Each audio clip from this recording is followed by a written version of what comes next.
Hey everybody, we are back with our brand new Cabral concept. These are the Cabral house calls. We kick off every weekend, answering about 5 of our community's questions on Saturday and another 5 or so on Sunday. I try to get to at least 10 questions, sometimes 12, from the community each and every weekend. You've probably been a part of the show for many years now. I appreciate that. I thank you. The Cabral concept now gets well over 1 million downloads per month just on iTunes. And of course, many of you now joining our YouTube-based channel where you get the daily podcast on video each and every day as well. So just wanted to thank you. Appreciate all the reviews of the show. If you haven't left one yet, we'd love you to review the show. Subscribe to the show on YouTube. Feel free to give a follow. We'd love that. All right, let's dive right in. Again, I answer all things wellness, weight loss, anti-aging. I answer every single question that comes in to stephencabral.com/askcabral, and I just answer them in the order that they come in. So let me open up that Word document right now, reaching out, and there we go. My team, again, is so amazing. They put all of this together for me, all the questions that come in each and every week at Ask Cabral. They assemble them just into one big pages document. I open it up, no prep work, and I say, all right, what are the questions for today? Let's tackle them. So let's get going. It says Charlie is up first. Hi, Dr. Cabral. I'm a 28-year-old female. I'm fit with a muscular body type. I recently had my first baby. She was delivered via C-section at 33 weeks. Due to fetal distress, 5 days postpartum, I was readmitted to the hospital for high blood pressure with low heart rate. I've always had great blood pressure, and I tested negative for preeclampsia. After EKGs and an ECMO, I was determined to have bradycardia and a Wencken back block due to high vagal tone. I always had a low resting heart rate, the 50 to 60s, awake and 40s while sleeping. I also struggle with intense general anxiety and had a stressful pregnancy. I'm curious about the biophysical relationship between the vagal nerve, my bradycardia, my anxiety, and my preterm birth, and how to approach healing and balancing my body. Thanks. Happy to help with this. I appreciate you writing in. So think of this. Again, I'm not going to, I have to give you my disclaimer right away because we're talking about pregnancy and we're talking about bradycardia. So bradycardia is just a fancy word for low heart rate. That's it, like literally beats per minute. So once you drop below, let's say like the 40s, you're in bradycardia, lower heart rate. So let me step back. So I have to give you my disclaimer. I can't provide any medical advice, medical treatment plans, medical cures, medical diagnosis on the Cabral concept, nor would I do that. So what I want to do is share with you, though, something that's very interesting. Having high stress during pregnancy can also be looked at as almost like caffeine consumption. It can lead to a earlier delivery and sometimes lower birth weight, which I would say kind of one goes with the other, right? If you deliver at 33 weeks, well, most likely the baby's not going to weigh the same it would at 39 weeks, 40 weeks. So, you want to look at that as like caffeine's a stressor in the body. Stress, anxiety is a stressor in the body. So what can we do? So again, I can't give any medical advice, and pregnancy, is considered literally, it's not considered a disease. That's a good thing, but it is considered a medical condition. And so that's why we can't actually talk about it. But you know what? Conventional medicine considers everything basically a disease now, like allergies. You can't talk about allergies and what helps for allergies, but you can talk about things like seasonal discomfort or something like that. So anyway, what I'm doing is I'm just sharing what I would do for myself, what I would do for my wife. So I would immediately begin to work on where's this anxiety coming from. So please, if you haven't read The Rain Barrel Effect, it's free. I make the book free now. I'm going to hopefully publish my second book, which I've literally been thinking about for the last 2.5 years. I'm hoping to publish that late this year. I can't give any more details about that, but I'm going to self-publish. And the reason is that I want to make it as close to free as possible. So that's always the goal. I don't want to make money off information. I really do not. That's not my goal. My goal is to share this information to the world. That's why I do a free daily podcast. But anyway, that's neither here nor there. Do pick up a copy of The Rain Barrel Effect. You can buy it on Amazon, but it's free. You just pay for the shipping at stephencabral.com/freebook. Okay. So, because we need to work on where's the anxiety coming from? Is it coming from relationships? Is it coming from childhood? Is it coming from wherever it's coming from? We're going to work on that, right? From a therapy standpoint. But then we're also going to work on it from a vagal nerve standpoint. And magnesium can be really helpful for that. Obviously, a good activated B complex can be helpful with that. It comes in the daily nutritional support or the daily activated multivitamin. Omega-3s can be very helpful for that. Balanced levels of vitamin D can be extremely helpful for that. So it's like at a bare minimum, I would be using the daily foundational protocol level 2.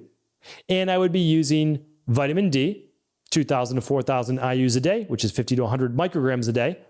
And I'd probably use balanced zinc. You may need a little bit more vitamin C. That would be then the whole immunity protocol plus daily foundation protocol level 2. That's what I do every day. It's what most people in my private practice do every day. Daily foundation protocol level 2 and immunity protocol every day. So yeah, that's that. And it's like $6, a day, maybe $7. But like people spend $7 on, they buy their favorite goji berries at the store, their favorite, power snacks. It's like, just kind of skip those. And then you can get exactly what your body needs. And those things are fun to have. I'm not saying you don't have to do them, but again, a $5 iced coffee, could you just make your own iced coffee if you have to make the trade? I think it's a better trade. Like that. I mean, that's literally how I look at it. I make my own coffee at home and I take my supplements. So that's where I would start, both mind and body. And obviously we wish you all the best. We know that you can recover from this. I've helped many clients with bradycardia and I know that you can do the same. All right. Oh, you had a bradyarrhythmia, but same thing. Again, bradyarrhythmia, same when we're looking at overall pretext as to how this happens. Okay. Catherine's up. I'm currently breastfeeding my toddler and haven't been able to quit vaping. I stopped while I was pregnant, but picked up the habit again due to stress about 7 months postpartum. And I just want to say, I get it. There's a lot of stress, especially for first-time moms, and dads, but moms, I think, do take the brunt of a lot of that stress, especially if they're nursing, they're breastfeeding, they're up throughout the night. I get it. I understand it. My wife, amazing. She was able to do those things, did those things, but there's still stress on the husband or stress on the spouse. But again, it comes back to, for sure, the mom who's the primary caretaker of that baby. So I understand the stress. There's no judgment on my part at all. So Catherine said she stopped while pregnant, but picked it back up after 7 months of postpartum. Stopped for a few weeks here and there, but my partner vapes and I always end up vaping again. I got it. Understood. The nicotine level is the lowest you can get. I'm mostly worried about the heavy metals getting into my breast milk. Is it best to stop breastfeeding if I can't quit vaping? How much harm am I doing to my child? I wish I had more support from my partner to quit, but he assures me it's harmless. I feel like the worst mother ever. And honestly, Catherine, I think every mom, every dad, every mom feels that way, especially the moms. So keep in mind, my practice is about 70% women, 30% men. So 7 out of 10 women, 3 out of 10 are men. And so I get it. Every mom, at some point feels that way. So here's what I want to share with you though. I think that this is for you and your partner. Now, certainly for you, because again, you're primary caretaker, you're feeding the child. It is, unfortunately, it is. It definitely falls more on you, but I think you and your partner should do this together if you can. If you can't, I get it. I totally understand. I'm not a part of the relationship. I just don't know, but it's certainly going to take a sacrifice on your end for not vaping. But in the long run, it's best not to vape. It's so dangerous. It really is. Inside of many vaping-based oils or substances that are used, there's something called, I have to remember all this off the top of my head because I don't look all of this up. So it is acetaldehyde, I believe, and formaldehyde. Again, don't quote me on that. You can look this up, but I believe it's acetaldehyde and formaldehyde. Okay. And then these chemicals can actually cause something. Again, I'm trying to think of this off the top of my head. I believe it's called popcorn lung. And look this up. It is absolutely horrifying for what vaping does to your lungs and your body. You don't want to be taking that in. Your partner should not want to be taking that in, and neither should your baby. All right. So I want to keep it at that. Vaping is one of the unhealthiest things that you can do. Literally one of the unhealthiest things you can do. If you need a little CBD or you need a little something, maybe that's something to look into. But vaping, I can't recommend that in any way, shape, or form. All right. Stacy's up next. Hi, Dr. Cabral. I just wanted to say thank you for taking so much time to answer the questions and be here for us all. Happy to, Stacy. Thanks for writing in. I just found out my mother has breast cancer. My grandmother and aunt had it as well. We don't know the stage of it yet. What do you suggest we do for now to help her body to get strong enough to fight this? I'm terrified and can't think of it without crying as I have health issues myself and trying so hard just to keep my head above water for my kids. My mom is my grandma's caretaker, and it's just a very scary situation. Also, do you suggest BRCA or BRCA testing for me and possibly removal of my tissue? I need to have a breast explant, so I'm thinking to do it then. So much to consider in all of this. Thanks so much for your guidance. Yeah, this is, again, these are all hard questions today. I mean, they really are. And they're very personal questions. You know, when people ask me, what should I do if I have parasites? What should I do if I have H. pylori? What should I do if... Easy for me to answer, right? Easy for me to answer. I've been through this, many myself. I've been through this with, you know, all of the tens of thousands of people I personally work with, the hundreds of thousands of people I've overseen for the team. But these are personal issues. And so the biggest thing is this, and I go back to it, but the book is where I put all this information. And I would say, go through the de-stress protocol, which is the second half of the book. Even if you only want to read the second half of the book, read the de-stress protocol. Diet, exercise, stress reduction, toxin removal, rest, emotional balance, scientifically backed supplements, and a success mindset. And just grade your mom in a gentle way, or anyone, yourself. How many of these am I doing? And to what degree? Am I exercising? Yes or no? Say no. Okay.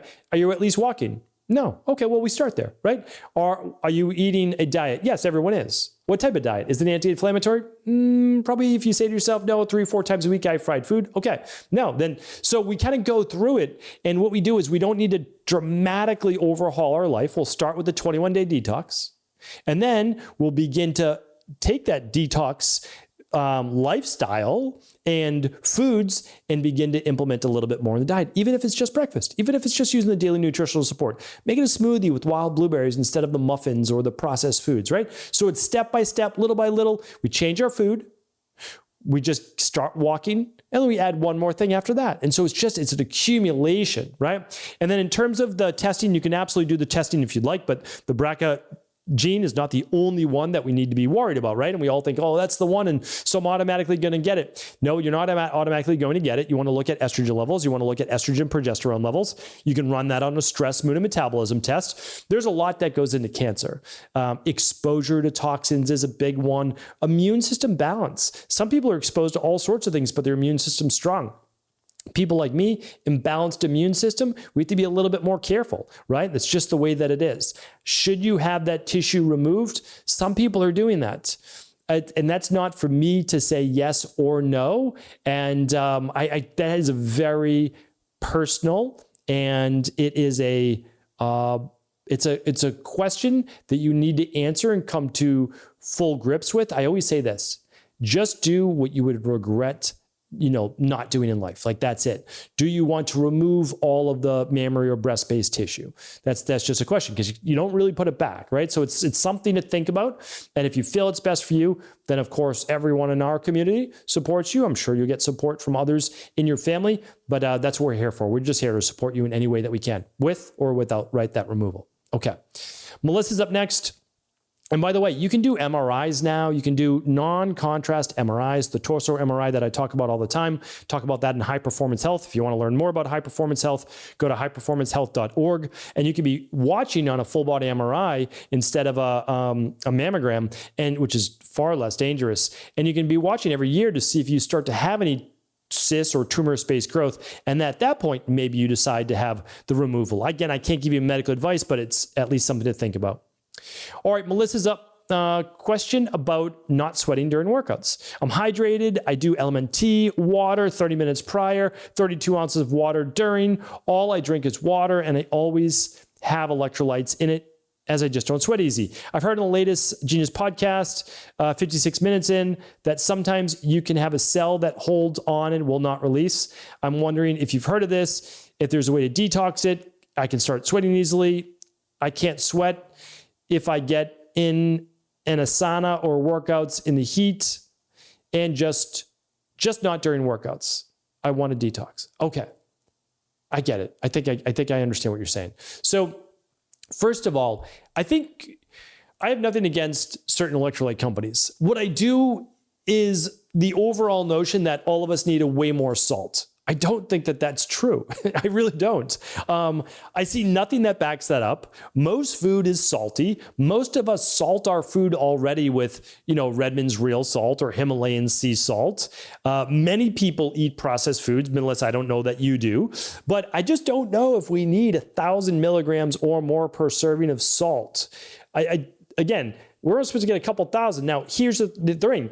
Can you get more sea salt or get more salt? Yes. But that's if you sweat a lot. right? So for Melissa, I'm not sure that one, which is like a 10-to-1 ratio of sodium to potassium, last time I checked, again, I'm not saying anything negative because it's a great one for people that sweat a lot of sodium. I'm just not sure it's the best one. Might need more potassium to create better cellular balance. So it is a sign though that the body's not releasing, when you're in, I think you said a sauna, right? Or prior to your workouts. So this is what I want to look at. If you sweat, because the last line got a little jumbled, if you can sweat in a sauna, right? And you can sweat out in the heat, that's a good thing. You may not be sweating during your workouts if there's a nervous system imbalance. And that's what I want to look at. If your body's trying to retain more of those electrolytes, such as sodium, there may be an issue there. So what I would love you to do, of course, get that sweat in the sauna, get it in the heat, wherever you are, and maybe try not doing HIIT-based workouts. See if you do a little cardio, if you start doing a less intense strength training workout, if you start to sweat then.